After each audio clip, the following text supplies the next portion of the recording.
Hello student, class 7 maths का annual examination का question paper है ये 22-23 सेशन का। तो इसको हम सॉल्व करने जा रहे हैं। इसका सोल्यूशन देखिए एंड अच्छी तरह से इसको प्रैक्टिस करना ताकि आपके एग्जाम में हेल्प मिल जाए। तो देखिए, इसका फर्स्ट क्वेश्चन है मल्टीपल चॉइस क्वेश्चन। आपको करेक्ट ऑप्शन पे टिक लगाना है।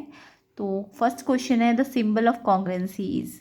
तो कॉन्ग्रुएंसी का मतलब क्या होता है? जब भी दो ट्राइंगल की शेप और साइज़ क्या होती है, सेम होती है। यानी कि ट्राइंगल है तो दूसरा भी ट्राइंगल होना चाहिए। एंड अगर एक ट्राइंगल मान लो 3-4-5 साइड्स का है तो दूसरा ट्राइंगल भी 3-4-5 साइड का ही होना चाहिए। तो ट्राइंगल क्या होता है? कॉन्ग्रुएंस। यानी कि शेप भी सेम होनी चाहिए। ट्राइंगल है तो ट्राइंगल ही होना चाहिए दूसरा वाला भी, और बिल्कुल एग्जैक्ट जो उसकी साइड होंगी वही दूसरे वाले की साइड भी होनी चाहिए। तो कॉन्ग्रुएंसी कहते हैं। तो कॉन्ग्रुएंसी के लिए सिंबल कैसा होता है? कॉन्ग्रुएंसी के लिए सिंबल देखो, एक तो इक्वल का साइन होता है और उसके ऊपर हल्का सा ऐसे करके साइन लगता है। तो कॉन्ग्रुएंसी का साइन तो सबको अगर प्रैक्टिस कर रखी है तो ये पता ही होगा। पहले इक्वल का साइन आएगा, इक्वल, एंड देन आपको ऐसे करके यूँ लगाना है। ठीक है, तो यहाँ पे जो सिंबल है कॉन्ग्रुएंसी का वो सेकंड वाला है। ओके, तो सेकंड ऑप्शन इसका ठीक है। नेक्स्ट क्वेश्चन देखते हैं बी। 0.2 को अगर हम 8 से मल्टीप्लाई करेंगे तो कितना आएगा? तो पहले आप 2 को 8 से मल्टीप्लाई कर लो, पॉइंट बाद में लगा देना। तो देखो 2 को जब हम 8 से मल्टीप्लाई करेंगे तो 16 आएगा, है ना। और फिर एक नंबर के बाद डेसिमल है ना, एक नंबर के बाद है तो यहाँ से हम एक नंबर के बाद डेसिमल लगा देंगे। तो जब भी डेसिमल को मल्टीप्लाई करते हैं तो पहले आप सोचो कि डेसिमल नहीं लगा है, आप सीधा मल्टीप्लाई कर दो। 2 8 जा 16, एंड देन जितने के बाद डेसिमल है, जैसे यहाँ पे एक के बाद है ना, तो यहाँ से एक के बाद डेसिमल लगा दो। यानी नंबर ऑफ डेसिमल प्लेसेस आप काउंट कर लो, देन आप जो भी मल्टीप्लाई करके आएगा उसमें उतने नंबर के बाद डेसिमल लगा दोगे। नेक्स्ट थर्ड क्वेश्चन है मॉड ऑफ द नंबर पूछा था। 10 20 20 30 20 40 इनका मॉड पूछा है। तो मॉड एक्चुअल में क्या होता है? जो नंबर सबसे ज़्यादा बार आएगा, मैक्सिमम टाइम जो नंबर होगा उसको हम मॉड कहेंगे। तो देखो 10 यहाँ पे एक ही बार आया। 20 देखो कितनी बार आया, 1 2 3, 3 टाइम्स आया ना 20, 1 2 3। एंड 30 और 40 तो एक एक बार आया है। तो 20 सबसे ज़्यादा बार आया ना, तो जो सबसे ज़्यादा बार आता है number, maximum number of time जो नंबर आएगा उसको हम मॉड कहेंगे। तो मॉड कितना होगा यहाँ पे? 20। तो इसका ऑप्शन क्या है? सेकंड वाला। ओके, डी ऑप्शन, डी वाला क्वेश्चन देखते हैं। The ages of father and son are 40 year and 10 year. Father की एज 40 ईयर एंड सन की एज 10 ईयर है। आपको रेशो किसका निकालना है? फादर की age to his son age. तो फादर की एज ऊपर रखेंगे एंड सन की एज नीचे रखेंगे। पहले फादर है ना, बाद में सन है। तो फादर की एज को आपको ऊपर रखना है, सन की एज को नीचे रखना है। फादर की एज है 40 एंड सन की एज है 10। अब आप इसे फ्रैक्शंस में है तो इसको सॉल्व कीजिए, 0 से 0 कैंसिल हो जाएगा। अब और कैंसिल नहीं हो सकता तो ये रेशो आ जाएगा 4:1। तो इसका आंसर कौन सा ऑप्शन में आएगा? सेकंड ऑप्शन इसका करेक्ट होगा। आगे देखिए, how many lines of symmetry are there in an equilateral triangle. तो इक्विलेटरल ट्राइंगल जिसकी तीनों साइड इक्वल होती है। तो अगर कोई ट्राइंगल जिसकी तीनों साइड इक्वल है, ऑल साइड्स आर इक्वल, उसको हम इक्विलेटरल ट्राइंगल कहते हैं ना। Triangle in which all sides are equal is called equilateral triangle. तो इक्विलेटरल ट्राइंगल में क्योंकि तीनों साइड इक्वल है तो इसकी नंबर ऑफ सिमेट्री भी कितनी होगी? 3 होगी। तो अगर ड्रॉ करने को आए तो आप पहले इक्विलेटरल ट्राइंगल ड्रॉ करना। इसकी इस वर्टेक्स से एक सिमेट्री आएगी, दूसरे से ये आएगी और तीसरे से ये आएगी। तो यानी कि इक्विलेटरल में तीनों साइड क्योंकि इक्वल है तो इसकी सिमेट्री भी 3 ही होगी। जबकि आइसोसेलेस में सिमेट्री कितनी होती है? सिर्फ एक ही होती है। आइसोसेलेस ट्राइंगल का मतलब समझ गए ना, जिसमें सिर्फ ये वाली साइड इक्वल है, तो यहाँ से सिर्फ एक ही सिमेट्री बनती है। और स्केलेन ट्राइंगल होगा तो 0 सिमेट्री होती है। जहाँ पे कोई भी साइड इक्वल नहीं होगी तो वहाँ 0 सिमेट्री होगी। आइसोसेलेस में एक सिमेट्री होगी, इक्विलेटरल में कितनी होगी? 3। तो आपको तो क्वेश्चन में इक्विलेटरल के लिए पूछिए ना, तो इक्विलेटरल में 3 होगी, तो इसका आंसर 1 होगा। ठीक है, आगे देखिए, the exponential form of 10,000 is. 10,000 को एक्सपोनेंशियल फॉर्म में लिखना है। एक्सपोनेंशियल का मतलब होता है पावर की फॉर्म में। तो आपको पता है 10,000 में 4 0 है ना, 1 2 3 4। तो आप इसे कैसे कैसे लिख सकते हैं? 10 × 10 × 10 × 10, यानी 10 कितनी बार आया? 4 बार, तो 10 की पावर 4। तो ये इसकी एक्सपोनेंशियल फॉर्म हो जाएगी। तो इसका आंसर देखो 10 की पावर 4 आपका सेकंड ऑप्शन में है ना, तो सेकंड ऑप्शन इसका करेक्ट होगा। नेक्स्ट क्वेश्चन देखेंगे जी। 2 figures are said to be congruent if they have exactly the same. 2 figures कब कॉन्ग्रुएंट कहते हैं? जब उनकी क्या सेम होती है। अभी मैंने सबसे पहला क्वेश्चन में आपको बताया कॉन्ग्रुएंसी के लिए आपको सिर्फ शेप सही सेम नहीं होनी चाहिए, साइज़ भी क्या होना चाहिए? सेम होना चाहिए। तो यानी कि साइज़ भी सेम होना चाहिए और शेप भी सेम होनी चाहिए, तभी फिगर्स कैसी होंगी? कॉन्ग्रुएंट। तो जो इसका फर्स्ट ऑप्शन है साइज़ एंड शेप, वो करेक्ट होगा फर्स्ट, ठीक है। एच को देख लेते हैं, how many terms are there in the expression 2y + 5। तो देखो 2y + 5 में कितनी टर्म्स है, तो आपको दिख रहा है 2y एक टर्म है और 5 एक टर्म है ना। जब भी बीच में प्लस माइनस आ जाए तो टर्म्स डिवाइड हो जाती है। तो 2 और y के बीच में तो प्लस नहीं था ना, तो ये एक सिंगल टर्म थी 2y, और 2y और 5 के बीच में प्लस आ गया ना, तो ये अलग टर्म बनी जाएगी। तो 2y + 5 में कितनी टर्म्स है, 2 टर्म्स है। आपको पूछा है कितनी टर्म्स है, तो ये टर्म है और एक ये टर्म है, क्योंकि इनके बीच में प्लस आ गया ना, इनके बीच में नहीं आया था इसलिए ये एक ही टर्म है, ये एक है और एक ही है। तो कितनी टर्म्स है इसमें, 2। तो जब भी प्लस माइनस आ जाए तो टर्म डिवाइड हो जाती है, ओके। तो 2 टर्म्स है इसका आंसर, तो आंसर है इसका फर्स्ट ऑप्शन, ठीक है, 2। Area of a circle, circle का एरिया तो सबको पता होगा πr² होता है ना। तो πr² कौन से ऑप्शन में है, सेकंड ऑप्शन πr²। पाई यहाँ पे 22/7 होता है वैल्यूज़ की, और r रेडियस होती है सर्कल की, ओके। तो πr² एरिया ऑफ सर्कल होता है, जबकि 2πr सर्कमफ्रेंस को कहते हैं, ओके। तो πr² पूछा, एरिया पूछा है ना आपसे, तो ये सेकंड ऑप्शन इसका करेक्ट होगा। आगे देखिए, इन द एल्जेब्रिक एक्सप्रेशन, ये पूरा एक एल्जेब्रिक एक्सप्रेशन दिया हुआ है 3a + 4b - c - 4a + 3ab। मान लो इसमें नंबर ऑफ टर्म पूछते हैं तो कितनी होती है, 3a 4b c 4a 3ab, यानी कितनी होती है, 1 2 3 4 5 टर्म्स होती ना। बट यहाँ पे आपको लाइक टर्म्स ढूंढनी है, 3a के जैसी और कौन सी लाइक टर्म है। लाइक टर्म मतलब अगर 3a में a है ना, तो दूसरे में भी a ही होना चाहिए। अगर किसी में b है ना, कॉफिशिएंट है ना, मतलब जो a b c इन्हें क्या कहते हैं, वेरिएबल्स कहते हैं। तो अगर वेरिएबल्स जिस 3a में a वेरिएबल है ना, तो दूसरे में भी a ही वेरिएबल होना चाहिए, तभी वो लाइक टर्म्स मानी जाएगी। तो आप देखो इस पूरे अलजेब्रिक एक्सप्रेशन में एक तो 3a में a है, और किस में a है, 4a में भी तो a है ना, 3a और 4a में।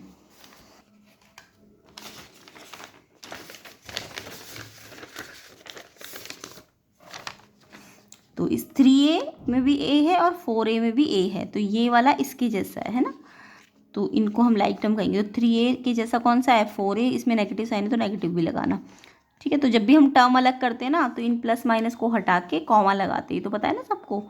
जब भी टर्म्स को हम अलग करेंगे तो ये प्लस माइनस हट जाएंगे और इनके बीच में कॉमा लग जाएगा। तो हमें तो लाइक टर्म ढूंढनी थी, तो 3a की जैसी और कौन सी लाइक टर्म है, 4a, क्योंकि इसमें a था ना, तो दूसरा भी a वाला ढूंढना था।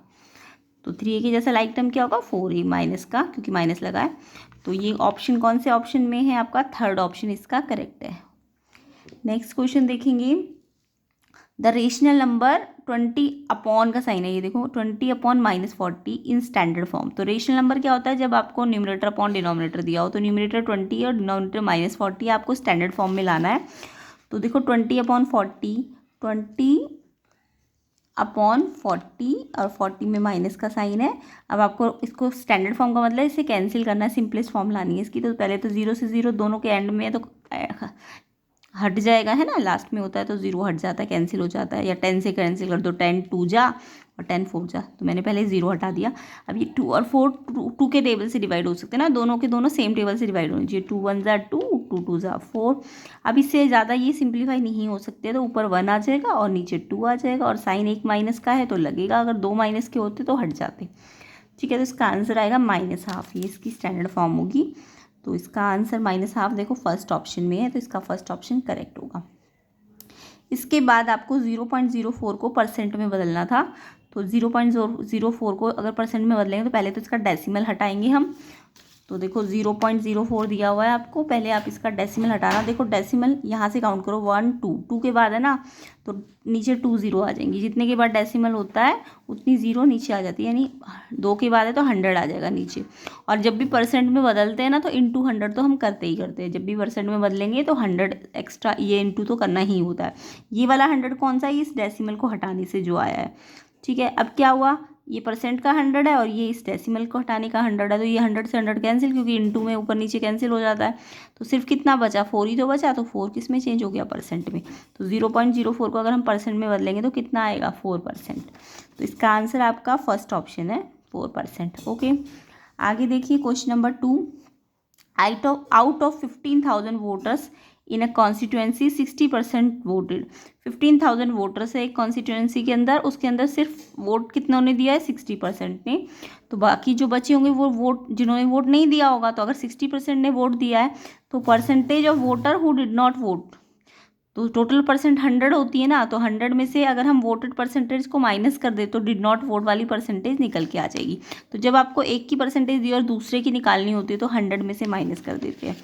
तो आपको परसेंट पूछा है ना, किसकी परसेंट पूछा है, डिड नॉट वोट की। तो आपने क्या करना है, 100 में से जो वोट परसेंटेज है उसको माइनस करना है। तो 40% आ जाएगा जिसने वोट नहीं दिया। तो इसकी परसेंटेज निकल गई वोट ना देने वालों की। अब आपको सेकंड में बोला है find number of voter who did not voted. अब की बार इसकी परसेंटेज नहीं निकालनी, अब की बार आपको नंबर ऑफ वोटर जिसने वोट नहीं किया। तो देखो परसेंटेज हमें मिल गई ना 40%, तो 40% किसका, ओवरऑल वोटर्स का, है ना। तो वोटर्स कितने थे, 15,000, है ना। तो हम जो नंबर ऑफ वोटर जब निकालेंगे जिन्होंने वोट नहीं दिया, तो 40% तो इनकी परसेंटेज है नॉन वोटर्स की, तो वो किस पे निकाली जाएगी, ओवरऑल वोटर्स पे। तो 40% ऑफ 15,000। ठीक है, अब इसे सॉल्व कैसे करेंगे, 40% जब हटेगा तो 1/100 आएगा, और ऑफ का मतलब मल्टीप्लाई होता है। तो देखो 40 और परसेंट को हटाएंगे तो 1/100। जब परसेंट में बदलते हैं तो इंटू 100 करते हैं, जब परसेंट हटाते हैं तो 1/100 करते हैं, और ऑफ का मतलब इंटू होता है 15,000। अब इसे 0 से 0 कैंसिल हो जाएगी, 150 को 40 से मल्टीप्लाई कर लेना, तो 15 4 जा 60 होता है, और 2 0 लग जाएगी एक्स्ट्रा। तो 6,000 है जिन्होंने वोट नहीं दिया। पहले तो आपको उनकी परसेंटेज निकालनी थी, तो उससे 100 में से माइनस करके आ जाएगा, और फिर उसके बाद उनकी परसेंटेज जब निकल जाएगी तो ओवरऑल वोटर्स पे उतना परसेंट निकाल के देखना होता है। ठीक है, तो इसका आंसर 6,000 आएगा। आगे देखिए question number 3। Mister Ratan purchase a rectangular piece of land for animal conservation. Length और ब्रेथ लैंड की कितनी है, 500 मीटर और 300 मीटर। आपको इसका एरिया निकालना है। सिंपल है, रेक्टेंगुलर लैंड है, उसका लेंथ भी दिया है, ब्रेथ भी दिया, तो एरिया क्या होता है, रेक्टेंगुलर लेंथ, कोई भी रेक्टेंगुलर लैंड है या प्लॉट है उसका एरिया क्या होगा, L/B, length into breadth. Length आपको 500 मीटर में दी है और ब्रेथ भी मीटर में दी है। ध्यान रखना ये दोनों मीटर में होना चाहिए या दोनों सेंटीमीटर में होना चाहिए। अगर कोई भी एक मीटर या सेंटीमीटर में दिया है तो दोनों को सेम यूनिट में चेंज करना पड़ेगा। ठीक है, तो ये दोनों तो मीटर में दिया है तो चेंज करने की जरूरत नहीं है। तो ये अब मल्टीप्लाई कर लो, 5 3 जा 15 होता है, और 2 0 यहाँ है, 2 0 यहाँ है, तो 4 0 लग जाएगी। ठीक है, 15 था, ये कितना आ गया, 1 2 3 4 5 6 1,50,000 है ना, 1,50,000 मीटर स्क्वायर इसका एरिया आ गया लैंड का। उसके बाद आपको क्या दिया हुआ है, cost of the land if 1 metre square of land cost 10,000। अगर 1 मीटर स्क्वायर लैंड की कॉस्ट 10,000 है तो टोटल कॉस्ट कैसे आएगी। तो देखो 1 मीटर स्क्वायर की कॉस्ट कितनी दी हुई है, cost of land 1 metre square 10,000 दी है, और आपके पास लैंड है कितनी, इतनी है ना। तो अगर 1 मीटर स्क्वायर की पता है मुझे कॉस्ट, तो इतने की निकालनी होती है। जब 1 की पता और इतने की निकालनी हो तो क्या करोगे, 1 की पता होती है और ज़्यादा की निकालनी होती है तो मल्टीप्लाई कर दोगे इसको इस नंबर से। ठीक है, अब यहाँ पे देखो ये कितना आया, 1,50,000। 1,50,000 को जब मैं 10,000 से मल्टीप्लाई करूँगी तो देखो यहाँ 15 1 जा तो 15 आ जाएगा, और जीरो कितनी है काउंट कर लो, 1 2 3 4 5 6 7 8, तो 8 जीरो इसके बाद लग जाएगी। तो इतनी टोटल कॉस्ट किसकी आएगी, इतने मीटर स्क्वायर लैंड की। ठीक है, तो 15 के बाद आपकी 1 2 3 4 5 6 7 8 0 लग जाएंगी। क्वेश्चन नंबर 4 देखते हैं। The rainfall in millimetre, rainfall आपको मिलीमीटर में दिया है। एक सिटी में 7 डेज़ की रिकॉर्डेड की गई है। ये सारी, ये मंडे की कितनी रेनफॉल हुई थी, ट्यूसडे में कितनी हुई थी, तो ये सारे 7 डेज़ की रेनफॉल को रिकॉर्ड किया। अब आपको क्वेश्चन पूछा है on which days were the rainfall is highest and lowest. कौन सा दिन था जब रेनफॉल हाईएस्ट थी और लोवेस्ट थी।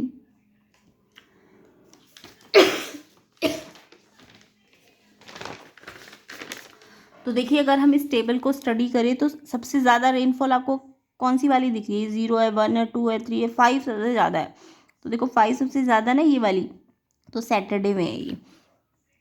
5 कहाँ पे है, सैटरडे। तो आपको डे ही तो पूछा है ना, तो कौन सी सबसे ज़्यादा कब है, 5 है ना, और वो किस डे में है, सैटरडे में। तो हाईएस्ट रेनफॉल 5 है और डे पूछा है तो सैटरडे इसका आंसर होगा। उसके बाद लोवेस्ट भी पूछी है, लोवेस्ट मतलब सबसे कम आपको 0 दिख रही है ना। 0 कब है, 0 देखो 2 दिन है, मंडे में भी और ट्यूसडे में भी है। तो लोवेस्ट रेनफॉल यानी 0 कब है, मंडे एंड ट्यूसडे में, तो ये इसका आंसर होगा। उसके बाद आपको रेंज पूछी थी, फाइंड द रेंज। तो रेंज का फॉर्मूला याद कर लेना, हाईएस्ट माइनस लोवेस्ट। हाईएस्ट में से लोवेस्ट को माइनस करके रेंज आ जाती है। हाईएस्ट कितनी आई है रेनफॉल 5, और लोवेस्ट कितनी आई है 0.0। पॉइंट के नीचे पॉइंट को रख के माइनस कर देना, तो ये 5 ही आ जाएगा आंसर, क्योंकि 5 में से 0 माइनस करोगे तो 5 ही आएगा, है ना। तो 5 मिलीमीटर रेंज आ जाएगी, ठीक है। हाईएस्ट माइनस लोवेस्ट होता है रेंज का फॉर्मूला। तो यहाँ तक आपको समझ आ गया। क्वेश्चन नंबर 5 देख लेते हैं। Mister Jhunjhun purchase regarding shares for ₹250 and sold for ₹325। Mister Jhunjhun है जिन्होंने एक गार्डनिंग शेयर खरीदा है, परचेज प्राइस दिया है उसका 250 और सोल्ड प्राइस दिया है उसका 325। तो देखो यानी कि परचेज का मतलब होता है कॉस्ट प्राइस भी दिया है और सेलिंग प्राइस भी दिया है। तो जब दोनों दिए होते हैं, कॉस्ट प्राइस भी दिया है आपको, सेलिंग प्राइस भी दिया है, तो आपको देखना है कि इनमें से बड़ा कौन सा है। तो सेलिंग प्राइस ज़्यादा है ना और कॉस्ट प्राइस कम है, तो जब भी सेलिंग प्राइस ज़्यादा होगा और कॉस्ट प्राइस कम होगा तो उस टाइम पे क्या होता है, जब सेलिंग प्राइस ज़्यादा हो तो प्रॉफिट होता है। और प्रॉफिट कैसे निकलेगा, जो ज़्यादा है उसमें से कम वाला माइनस कर दो, यानी SP माइनस CP। तो SP आपको 325 दिया और ये 250 दिया, इसमें से इसको जब माइनस करोगे तो प्रॉफिट कितना आ जाएगा 75। उसके बाद इसका जो सेकंड पार्ट है उसमें आपको प्रॉफिट परसेंटेज या लॉस परसेंट पूछी थी, तो हमें पता है क्योंकि प्रॉफिट आया है तो प्रॉफिट परसेंटेज ही निकालनी पड़ेगी। तो प्रॉफिट परसेंट का फॉर्मूला लगा दो। प्रॉफिट ऊपर, परसेंटेज किस पे निकाली जाती है, हमेशा CP पे, कॉस्ट प्राइस पे निकाली जाती है, चाहे लॉस परसेंट हो चाहे प्रॉफिट परसेंट हो। तो क्योंकि प्रॉफिट आया, रीज़न क्यों है, क्योंकि SP ज़्यादा आया इसलिए प्रॉफिट आया, तो प्रॉफिट तो इसको इसमें से माइनस करके निकाल दिया। अब प्रॉफिट की परसेंटेज निकालनी है तो प्रॉफिट को ऊपर रखना और हमेशा कॉस्ट प्राइस पे निकालनी जाती है प्रॉफिट या लॉस, ठीक है। तो प्रॉफिट ऊपर, कॉस्ट प्राइस नीचे, इंटू 100%। निकालने के लिए क्या करते हैं, इंटू 100। प्रॉफिट आपका आया 75 और कॉस्ट प्राइस कितना था 250, और इंटू 100 करोगे तो देखो कैलकुलेशन करनी पड़ेगी आपको। 75/250 इंटू 100। अब आप पहले 0 से ये 0 हटा दो, उसके बाद 25 का टेबल अगर आपको आता है तो 25 को 75 से कैंसिल कर दो। 25 1 जा 25 होता है और 25 3 जा 75 होता है। तो नीचे तो 1 बच गया, तो ऊपर वाला को ऊपर वाले से मल्टीप्लाई कर देते हैं। 3 10 जा 30, तो यानी प्रॉफिट परसेंट कितना आ जाएगा 30%, ठीक है। तो इस तरीके से इसका आंसर 30% आ जाएगा। तो उसके बाद क्वेश्चन नंबर 6 पे आते हैं। ये है आपके fill in the blanks. Dash line of symmetry are there in the square. Square में कितनी लाइन ऑफ सिमिट्री होती है, तो स्क्वायर तो पता ही है ना आपको, जिसमें चारों साइड इक्वल होती है और एंगल भी 90 डिग्री के होते हैं। तो इसमें देखो क्योंकि चारों साइड इक्वल है तो इसमें देखो 4 ही सिमिट्री आएगी। जिसकी चारों साइड इक्वल हो ना और स्ट्रेट लाइन बन रही हो, 90 डिग्री बना रहा हो, तो यहाँ से देखो एक तो इसकी ऐसे सिमिट्री आएगी, फिर एक ऐसे आएगी और एक डायगोनल से आएगी और एक इस डायगोनल से भी आएगी। तो यानी कि इसकी टोटल 4 सिमिट्री होती है स्क्वायर की। उसके बाद आपको एक्सपोनेंशियल फॉर्म पूछी थी 32 की। 32 को एक्सपोनेंशियल फॉर्म में लाने के लिए आप 32 के प्राइम फैक्टर करोगे। ये तो सबको करना आता होगा। पहले ये इवन नंबर है तो 2 पे जाएगा, फिर दोबारा से 2 पे जाएगा, ऐसे करके 2 पे ये 5 बार जाएगा। तो यानी कि 32 को हम लिख सकते हैं 2 इंटू 2 इंटू 2 इंटू 2, यानी कि 2 कितनी बार आया है, 5 बार आया। तो एक्सपोनेंशियल फॉर्म क्या आ जाएगी 2 की पावर 5, ठीक है। इसके बाद आपको कोफिशिएंट ऑफ वाई स्क्वायर पूछा था, किस एक्सप्रेशन के लिए, 3y स्क्वायर के लिए। तो 3y स्क्वायर आपने लिख दिया। अब आपको वाई स्क्वायर का कोफिशिएंट पूछा है ना, तो जिसका कोफिशिएंट पूछे उसको हटाओ और जो बचेगा वो उसका कोफिशिएंट हो जाएगा। तो 3 इसका आंसर होगा। उसके बाद आपको सर्कमफ्रेंस पूछी एक सेमी सर्कल की। सेमी सर्कल देखो आधे सर्कल को कहते हैं। तो अगर पूरे सर्कल की सर्कमफ्रेंस की बात करें तो होती है 2πr, ठीक है। और क्योंकि ये सेमी सर्कल है तो पूरी सर्कमफ्रेंस को 2 से डिवाइड कर दो, तो 2 से 2 कट जाएगा, तो πr इसका आंसर होगा। उसके बाद आपसे पूछा है circle has dash line of symmetry. तो सर्कल के पास कितनी सिमिट्री होती है, तो आपको पता है सर्कल तो ऐसे होता है, तो सर्कल में तो सिमिट्री यहाँ से खींच दो, यहाँ से खींच दो, यहाँ से खींच दो, यहाँ से खींच दो, यहाँ से, बहुत सारी सिमिट्री बनती है। तो इनफाइनाइट लाइन ऑफ सिमिट्री होती है एक सर्कल के पास, इनफाइनाइट, ठीक है। इसके बाद ट्रू फॉल्स चेक कर लेते हैं। 0.4 अपॉन, ये अपॉन का साइन है, 0.4/2 को जब यानी 0.4 को 2 से डिवाइड करेंगे, अपॉन का मतलब डिवाइड करना होता है। तो जब हम उसे 2 से डिवाइड करेंगे तो आंसर देखिए कितना आएगा। तो इसे सॉल्व करके देख लेना। पहले तो 0.4 ऊपर है और 2 नीचे अपॉन में है, तो पॉइंट हटाओ पहले। तो 1 के बाद पॉइंट है ना ऊपर, जब 1 के बाद पॉइंट हो तो नीचे कितना आ जाएगा 10 आ जाएगा। यहाँ 1 के बाद है तो 10 लगा देना। अब ये 2 से ये कैंसिल हो जाएगा, 2 2 जा 4, है ना। और जब 2/10 है तो आपको पता है अगर नीचे 10 है तो 1 नंबर के बाद क्या लग जाएगा, डेसिमल लग जाएगा, है ना। 2/10 का मतलब 2 लिख के और एक जीरो है नीचे तो एक के बाद डेसिमल। तो पहले तो आपने इसे कैंसिल किया और फिर जितने के बाद डेसिमल था उतने के बाद डेसिमल लगा दिया, तो ये आंसर 0.2 आ रहा है और इनका आंसर भी 0.2 आ रहा है, इसलिए ये स्टेटमेंट कैसी है, ट्रू है।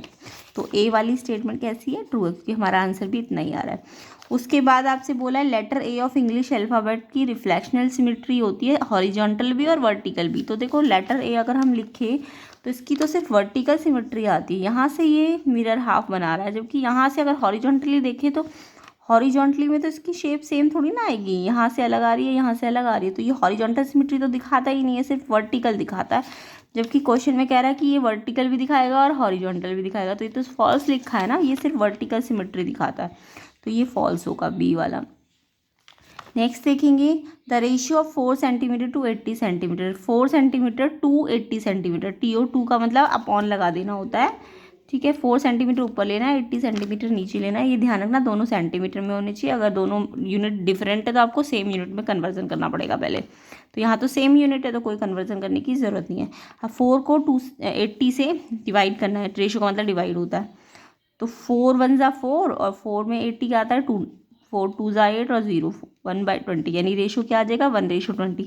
जबकि ये कितना बता रहे हैं 1:10, तो ये तो फॉल्स है, तो हमारा तो 1:20 आया, तो ये फॉल्स है, ठीक है।